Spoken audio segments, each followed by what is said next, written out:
자, 그 다음으로 넘어갈게요. SNS 콘텐츠 큐레이션 후 이제 저희가 알게 될 거 네 번째. SNS 팔로워를 늘리는 방법인데요. 이 방법 같은 경우에는요. 생각을 해보셔야겠죠. SNS 자체를, 그 콘텐츠를 어떻게 시작하고 어떻게 관리하는지. 그러니까 어떤 분들은 이미 시작을 하셨을 거고요. 어떤 분들은 초창기일 수도 있고요. 어떤 분들은 이거를 도대체 어떻게 더 얼마나 관리를 해줘야 되는지에 대한 고민점이 있으실 거예요. 그 시기마다 틀리시겠죠? 이거는 제가 직접 쓴 방법을 보여드리는 거예요. 주목받는 콘텐츠. 이게 주목을 받는다는 것이요. 되게 초점이 틀리다라는 거예요. 다 여러 방면으로 볼 수가 있어요. 제가 9월, 그러니까 10월 달부터, 그러니까 9월 말에부터 그런 생각을 했거든요. 아, 인스타그램을 좀 늘려야겠다. 앞으로 더 한국 분들하고 소통을 하면서 내가 할 수 있는 것을, 내가 잘하는 것을 어떻게 나눠보면 좋을까라는 고민을 하기 시작을 했고요. 그 전까지는 되게 오랫동안 전부 다 영어로만 했었어요. 처음에 그 생각을 했던 시점이 제가 1234명이 있었어요. 시작 시점이 한국 그 콘텐츠로 바꿔야겠다라는 생각을 했던 게 그러면 저는 0부터 시작하는 거거든요. 그 시점이. 왜냐하면 그 당시에 제가 가지고 있었던 팔로워들은 거의 90%, 95% 이상이 다 외국인이었어요. 왜냐하면 제 친구들하고 그냥 굉장히 가볍게 소통하고 뭐 이야기하고 뭐 이런 정도로만 썼었지 특별한 용도로 쓰지 않았거든요. 제 이제 개인 어카운트 같은 경우에는 개인 계정을. 그래서 그러면 여기부터 내가 0부터 시작을 해야겠구나 해서 제가 쓴 방법을 보여드리는 거고요. 지금 제가 처음에 그 생각을 하고 2주 만에 600명을 늘렸어요. 그리고 이제 10월부터 이제 한 거니까 10월부터 지금까지 이제 1월 중순이 됐죠. 그 기간 동안 대략 한 1,200명 정도니까 늘었어요. 그래서 그거에 대해서 어떤 식으로 제가 컨텐츠 자체를 확인을 했는지 나눠드리도록 할게요. 그래서 0부터 지금부터 시작하신 분들한테 도움이 되게 많이 되실 거예요. 그 당시에 제가 했던 거는요. 일단은 아까 말씀드렸지만 첫 번째는 핵심 고객층, 오디언스를 지정을 하라고 했잖아요. 저 같은 경우에는 그 핵심 고객층이 사업을 하시는 분이었어요. 그게 1인 기업일 수도 있고요. 뭐 크리에이터 있을 수도 있고요. 지식 산업을 하시는 분, 지식 창업을 하시는 분이실 수도 있고요. 이미 사업을 갖고 계신 CEO일 경우도 있고요. 그래서 저는 타겟층이 정확했어요. 그거를 기반으로 해서 그러면 컨텐츠를 무엇을 넣었냐 차별화를 제가 둬야 되는 거잖아요. 제 거의 차별화는 오랫동안 인터내셔널하게 밖에서 많은 사업가 사람들을 만나면서 배우고 사업을 해왔다. 그래서 글로벌 사업가라는 거를 이제 잡았고요. 그래서 제가 시작을 했던 건 어쨌든 제가 패션을 했기 때문에 패션 디자이너 출신이고 거기에서 여러 나라 각각의 이제 글로벌한 나라들에서 이제 사업을 했다. 그래서 그게 제가 만든 차별화였고요. 사업을 하는 사람은 많아요. 하지만 저처럼 다양하게 여러 국가에서 일을 하고 경험을 했던 사람들은 훨씬 적을 수밖에 없는 거죠. 그래서 저한테는 글로벌이라는 것이 굉장히 큰 차별화가 되는 거였고요. 그래서 두 번째로 넘어가면 이제 피드를 넣기 시작을 해야 되잖아요. 내가 과연 어떤 컨텐츠를 넣어야 되느냐. 제가 했던 건 굉장히 방대한 테스트였습니다. 그래서 보시면 아시겠지만은 그 당시에 제가 한 10월 달부터 적어도 하루에 하나고 하나에서 많은 날에는 3개까지 넣어본 적이 있어요. 그래서 바짝 한 달 동안 많은 내용의 콘텐츠를 방출을 했습니다. 그래서 얻은 결과를 이제 나눠 드리는 건데요. 저장을 많이 한 피드예요. 이거 같은 경우에는 지금 화면을 보시면 사업하며 돈을 어떻게 벌 것인가. 주제 역시 똑같죠. 사업가를 위한 거였잖아요. 사업을 하시고자 하시는 분 혹은 사업을 하고 계시는 분, 그렇죠? 그랬기 때문에 이게 보시면 아시겠지만은 좋아요는 한 144개, 코멘트는 14개. 하지만 저장은 32기가 나왔어요. 이거를 보통 확인을 하실 때 어디서 하시는지 혹시 아시나요?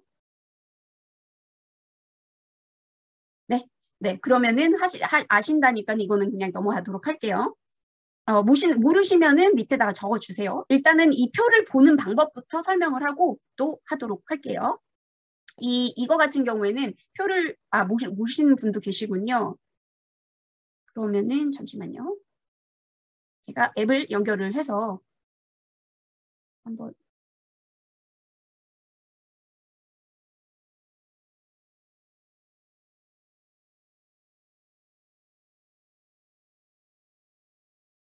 미러링을 하려고 했는데 그게 안 되면 인스타그램으로 바로 들어갈게요.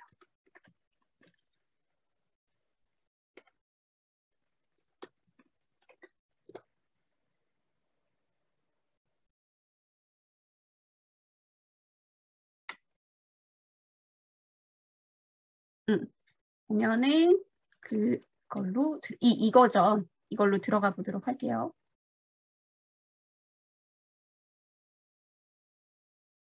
쉐어가 지금 안 됐나요?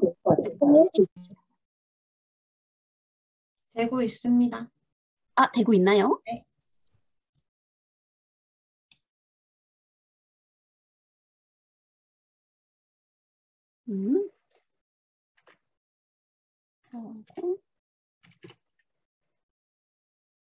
이거 항상 꼭 2번 확인해 주는 거를 꼭 하세요. 이거 안 그러면은 그거 될 경우가 많아요. 이 어카운트 자체가 블럭이 되는 경우도 있고요.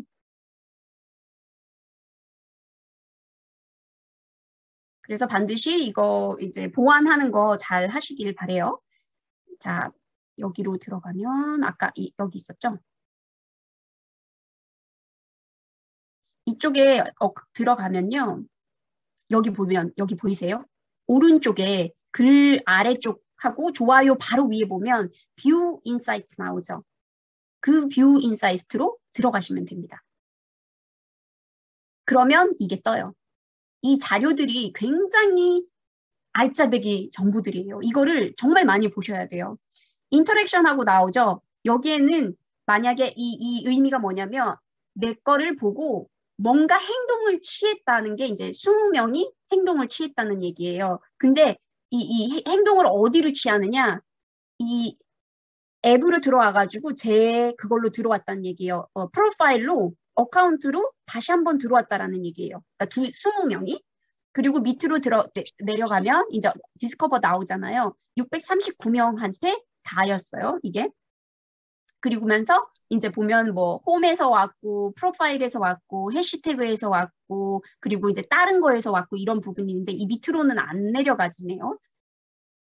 그래서 제가 캡처한 부분으로 다시 돌아가도록 하겠습니다.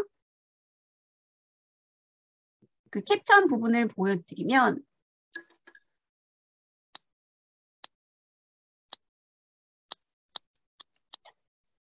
편안하게 보실 수 있도록 이거를 다 모아놨어요. 여기에서 보시면 임프레션이라고 나오는 부분이 있죠. 이게 밑으로 아까 보여드렸던 화면에서 조금 밑으로 나가면 이제 몇 명한테 닿였는지가 나와요. 그러면 이거 같은 경우에는 보면 홈이라고 나오죠. from home. 이거는 내가 올린 포스트를 보면은 제가 이제 피드를 들어가면 다른 사람들께 막 뜨잖아요. 거기에서 발견했을 때 from home이라는 의미예요. 그러니까는 내가 자주 들어갔거나 그런 경우에는 피드에 떠요. 그게 이제 주된 이유이고요. 2번째, 프로파일로 들어갔다 하는 경우에는 내 프로파일 페이지에 직접 와서 포스트를 본 경우를 얘기를 하고요. 그리고 해시태그를 들어간 거는 내가 다른 해시태그 있죠. 그거를 서치를 해서 들어와서 본 사람인 거예요. 그러면 해시태그가 제대로 됐다는 얘기인 거죠. 왜냐면 108명이나 그것을 해시태그를 보고 들어왔다는 거거든요. 그러면 내가 해시태그를 잘 쓰고 있나 없나도 이거를 통해서 확인을 할 수가 있어요. 그리고 마지막에 나온 게 from other 하고 나오는 게 있잖아요. 이거 같은 경우에는 DM을 했거나 혹은 다른 사람이 올렸어요. 그러니까 제 거를 리포스트를 했다고 치면 그 리포스트를 보고서 나한테 다시 온 분들을 얘기를 해요. 그래서 이제 어떤 식으로 되느냐. 그래서 저장이 많이 된 것은 이거였다라는 거죠. 그리고 이게 제가 했을 때 제가 올린 피드 중에요. 가장 시간이 많이 걸린 피드예요. 이 피드가. 그러니까 차이가 있을 수밖에 없는 거예요. 보면은 이게 진짜 사업하며 돈을 어떻게 벌 것인가 이거 하는데 저 3시간 반 걸렸거든요. 이거를 정리하고 모든 것들을 하는데 이제 3시간 반이 걸렸는데 이 3시간 반도 제가 이미 예전에 가지고 있었던 자료가 있고 그것을 최대한 이제 간략하게 만들어서 만드느라고 3시간이 걸린 거지 그것도 없었더라면 되게 더 많이 걸렸겠죠, 시간이. 그리고 두 번째 나오는 이거 같은 경우에도요, 보면 이거 하는데 한 2시간 반 걸렸거든요. 이거를 보면은 되게 제가 들인 시간만큼 저장하는 수도 차이가 나더라고요. 그래서 그게 굉장히 역시나 시간을 많이 들린 만큼 사람들이 보는구나 라는 혹은 저장을 하는구나 그만큼의 가치가 있는 내용이기 때문에 저장을 한 거였겠죠. 그렇다면 주목을 받긴 받았어요.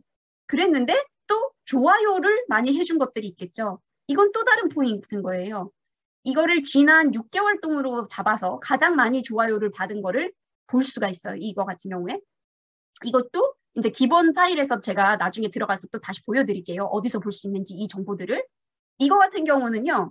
보면 아시겠지만 좋아요를 이게 첫 번째 나오는 거. 도서관에 관련된 이야기를 했었어요. 제가. 그래서 세계에 있는 가장 아름다운 도서관들 했을 때 뭐 미넨도 있고 이거 제가 들고 온 컨텐츠 아니에요. 이 리포스트 한 거예요. 근데 제가 굉장히 책을 좋아하고 책을 통해서 그러니까 사업을 하면서 인문학이 굉장히 중요하다는 거를 되게 많이 느끼거든요. 그렇기 때문에 책에 관련된 거를 얘기를 많이 한단 말이에요, 제가. 그랬을 때 제 컨텐츠는 아니지만 굉장히 남이 잘해놓은 컨텐츠를 제가 들고 와서 리포스트를 하되 대신 그거 리포스트를 하면서 제 생각을 얻는 거죠. 그러니까 저만의 컨텐츠가 되는 거예요. 저를 통과했을 때에는. 그리고 원래 포스트에 있는 거는 이름이 없어요. 근데 제가 다 단 거예요. 일일이 찾아다니면서.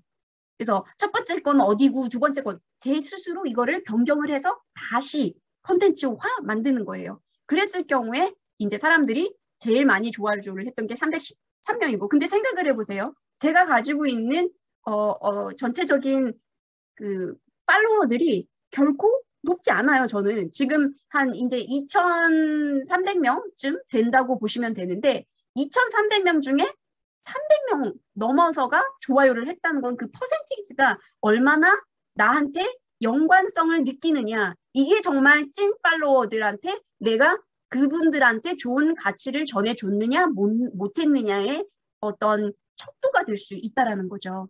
그래서 이거는 이제 나중에 훨씬 더 많은 팔로워들에 대해 얘기를 할 때 뒤에 가서 조금 더 얘기를 하기로 하고 일단은 여기에서는 이제 뭐 2,300명 정도밖에 안 됐지만은 300명, 313명이 좋아했다. 그리고 옆에 보시면 아시겠지만은 코멘트도 거의 100명이 하셨어요. 98명이 코멘트를 달아주셨고 그리고 19명이 이거를 저장을 했어요.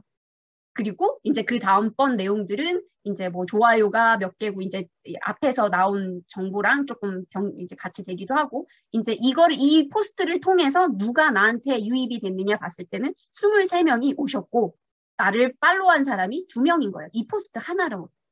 이런 식으로 볼 수가 있다라는 거죠. 그렇다면 아이고 넘어갔네요.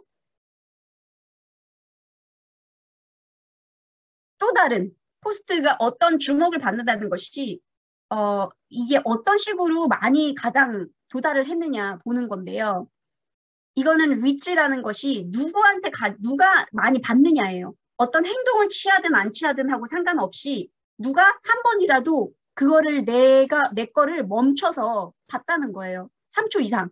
그러면은 멈췄다 내가 이게 뭔 내용이지? 라고 하고 본 거죠. 그랬을 때 제가 했던 거는 1,895명. 이게 첫 번째 가장 많이 도달을 한 거고요.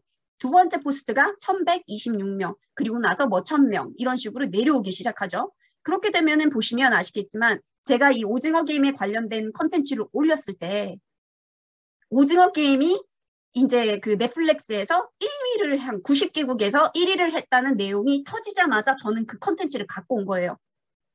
근데 여기서 확인을 하셔야 되는 게 만약에 제가 오징어 게임 재밌어요. 이거 보셨나요? 이렇게 얘기하게 되면 제가 전달하고자 하는 메시지하고 부합이 안 되겠죠. 왜냐하면 저는 사업가들하고 얘기를 하고 있는 거예요. 제가 모으고 싶은 사람들은 사업을 하고 싶거나 사업을 하거나 혹은 이제 뭐 지식 창업이라던가 CEO던가 이미 사업을 하고 계시면서 이제 생각하는 것들이 그쪽으로 몰려 있겠죠. 그렇게 되면 저는 어떤 내용을 올릴까요? 딱 나오는 내용들을 보시면 아시겠지만은 오징어 게임 감독에서 배울 세 가지 점. 그러니까는 그 감독을 사업을 하는 사람의 입장에서 혹은 크리에이터의 입장에서 보면서 제 이야기를 쓰는 거예요. 들고 오는 이미지는 오징어 게임이에요. 주제는 지금 관련 있는 주제를 들고 왔어요. 사람들하고 이제 굉장히 복잡하고 막 이렇게 많은 정보들이 있지만 오징어 게임이 정말 핫한 주제였단 말이죠. 그러면 제가 넣는 거는요. 포기하지 마. 그 이야기들을 제가 이제 큐레이션을 하는 거예요. 그 내용에 대해서. 그리고 엄청나게 많은 기사를 읽었겠죠, 제가. 이 감독에 대해서, 이야기에 대해서. 그러고 나서 제가 넣는 것이 이제 모든 사람들이 비전을 볼 수 없어도 포기하지 않으면 이거는 마인드셋하고 관련 있는 거예요. 사업가로서의 마인드셋. 절대 포기하지 마. 누가 뭐라고 하든 간에. 그리고 나서 두 번째는 공감. 사람들이 어렸을 때 겪었던 일들이야. 이 역시 굉장히 중요한 포인트예요. 오늘 얘기하는 거에도 계속 콘텐츠가 공감하고 공유하고 소통하는 거라고 얘기가 나오잖아요. 계속 저는 똑같은 얘기를 하고 있지만 주제가 틀릴 뿐인 거예요. 그리고 나서 세 번째, 트렌드를 반영했어요. 그러면 사업가라면 트렌드를 보고 확인을 하고 거기에 올라타라 이 얘기거든요. 그래서 정리를 하죠, 제가. 다양하지만 저는 이렇게 세 가지를 배웠습니다. 그래서 제가 얘기를 하죠. 9시간 동안 볼 시간적인 여유는 없어서 너튜브에 정리된 비디오 2-3개를 봤는데, 그러니까 얘기를 하려면 적어도 그 내용은 알아야 되잖아요. 저 진짜 못 봤어요. 보고 싶었는데 못 봤어요. 왜냐하면 그 8시간보다 제가 더 노력해야 될 부분들이 너무나 많이 남아있기 때문에 제 스스로가 그걸 볼 수 없는 거예요. 통제를 하는 거예요, 저 스스로가. 아니면 9시간 그냥 쑥 지나가겠죠. 저는 무서운 거예요, 저 스스로가.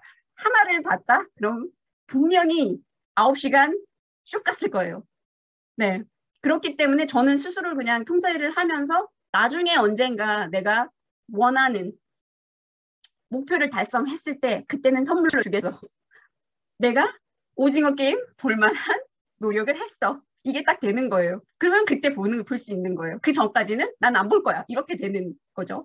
그 대신 내용은 그 트렌드에서 밀려갈 필요는 없는 거잖아요. 그렇기 때문에 정리를 해놓은 게 9시간을 내가 순삭하고 이렇게 넘어갈 수 있는 것도 있지만 그렇지 않고 정리된 것을 봐서 내용은 알고 있다. 정리를 너무나 잘해 주시더라고요, 또 요새는. 그래서 그런 내용으로 들어가게 됐어요. 그렇게 되면 결국 이제 보실 수 있는 것이 여기에 보면은 이제 228명이 좋아했어요. 그리고 43명이 코멘트를 다른 거예요. 그리고 6명이 저장을 하셨어요. 그리고 다 왔을 때 누가 많이 봤느냐? 그럼 이런 트렌드적인 것을 이제 빼면 안 되는 이유가 이 이유예요. 핫한 거를 내 것으로 가져와서 나를 통과시켜서 내 오디언스가 관심 있어 할 내용으로 다시 배출을 하셔야 돼요. 그게 바로 콘텐츠에서 가장 중요한 요소거든요. 그래서 이런 식으로 이제 보실 수 있다라는 거. 그러고 나면 이거는 이제 핫한 거를 썼어요. 대신 그렇다면 도달을 한 두 번째는 어떤 내용이 들어갔느냐. 이거는 제가 스스로도 이제 코칭을 하고 컨설팅을 하지만 저는 제 스스로가 코칭과 컨설팅을 받아요. 저보다 훨씬 더 먼저 앞에 가 있는 분에게, 성공한 분에게, 그리고 그분에게 배우고 그분이 갖고 있는 네트워크를 최대한 이용을 해서 거기서 더 많은 사람들을 만나고 제 클라이언트도 만나기도 하고 투자자도 만나기도 해요. 그런 과정이 있기 때문에 어쨌든 간에 저는 이제 코칭을 받는 거고 지속적인 성장이 저는 키워드예요. 그러니까 각각의 키워드가 있어야 되는 거예요. 그래서 여기서 들어간 거는 지속적인 성장이 들어왔어요. 그래서 제가 이제 제 얘기를 푸는 거죠. 그리고 그 왜 내가 받는지, 그리고 계속 꾸준히 노력하고 있다는 거, 그거를 몸으로 보여주는 거거든요. 그렇기 때문에 제 이야기인 거예요. 그렇지만 아까 이제 오징어 게임하고는 또 다르게 제 속 얘기를 하고 제 스토리를 얘기를 풀어주면서 나오는 것이 293명이 이제 좋아하게 되고, 그렇게 되면은 글 보시면 아시겠지만 제 글은 짧지 않거든요. 거의 블로그 이게 짧게 만들어서 집어넣은 형이에요. 그래서 어떤 분들은 안 읽어요 이렇게 하시는 분들 많거든요. 아니에요. 읽은 분들은요 다 챙겨서 읽으세요. 내가 나한테 도움이 되면 챙겨서 읽어요. 처음 읽게 만드는 게 힘들어서 그렇지 한 번 제 글을 보신 분은 길다는 거 알고 들어오세요. 그리고 보고 그거를 다 끝까지 읽어주세요. 왜냐면 어떤 이야기를 전달을 할 때 제가 좀 길게 쓰는 이유는 뭐냐면 저는 스토리로 풀고 싶기 때문이에요. 이거를 짧게 하려면 할 수 있어요. 굉장히 짧게 쓸 수 있어요. 더 아픈 미래를 바라보며 지속적인 성장으로 코칭을 받고 있습니다. 우리 코칭하고 제 코치하고 사진 한 장. 이렇게 끝날 수 있어요. 근데 그러지 않았다라는 거죠. 왜냐하면 제가 전달하고 싶은 거는 거기 안 들어가요. 그렇기 때문에 이거를 읽으면서 보시면서 시간을 허비한다고 생각하지 않고 그걸 읽으시면서 생각을 읽게끔 도와주는 거예요. 그래서 항상 그렇죠. 처음에 똑같아요. 글쓰기가 서론, 본론, 결론으로 돼 있어요. 그러니까는 블로그의 미니 버전이라고 생각을 하시면 돼요. 그래서 서론 있고요. 그 다음에 중간에 이제 본론 얘기하고요. 다시 결론으로 맞아요. 그러니까 첫 번째는 항상 서론이 서술이 될 때 항상 첫 번째는 무조건 하고자 하는 마지막 이야기 2갈씩으로 항상 써주세요. 블로그 쓰는 것도 똑같아요. 항상 내가 제일 마지막에 하고 싶은 거 한 번 던져주고 그리고 나서 서론으로 들어가고 본론 들어가고 결론으로 한 번 더 정리를 해주시면 되고요. 그래서 그때 나온 결과가 이제 이 정도 됐다라는 거고요. 그 다음에 1126명 중에 690명이 저를 팔로워를 하고 계시고 439명이 팔로우를 하지 않으신 분들이에요. 이거를 통해서 저의 프로파일에 들어와서 보신 분들 여기에 보면 이제 프로파일 액티비티라고 나오죠. 그 자체가 제 프로파일로 들어오셔서 제 피드를 보신 분들이 이제 75명이라는 얘기예요. 그래서 이런 것들을 버리지 말고 꼬박꼬박 다 챙겨서 보셔야 돼요. 그래서 결론적으로 얘기를 하면 그 컨텐츠 자체는요. 우리가 생각하는 주목받는 컨텐츠, 사람을 끌어당기는 컨텐츠, 혹은 끌리는 컨텐츠는요. 오디언스에게 공감을 줄 수 있는 것, 그리고 가치를 줄 수 있는 것. 이 2가지를 같이 해주잖아요. 거기다가 하나를 더 넣으면 완전 3박자 최고예요. 유머요. 공감, 가치, 유머까지 딱 하면은 3개가 최고인데 적어도 공감과 가치 이 2가지는 반드시 전해줘야 돼요. 유머는 이거는 개인적인 성향이기 때문에 유머가 있는 사람도 있고 없는 사람도 있어요. 그렇기 때문에 어떻게 할 수는 없지만 넣을 수 있다면 넣을 수 있다라는 거죠. 하지만은 공감과 가치 이 2가지가 빠지게 되잖아요. 그러면 사람들은 반응하지 않아요. 그래서 그거를 꼭 인지해 주시기 바랍니다.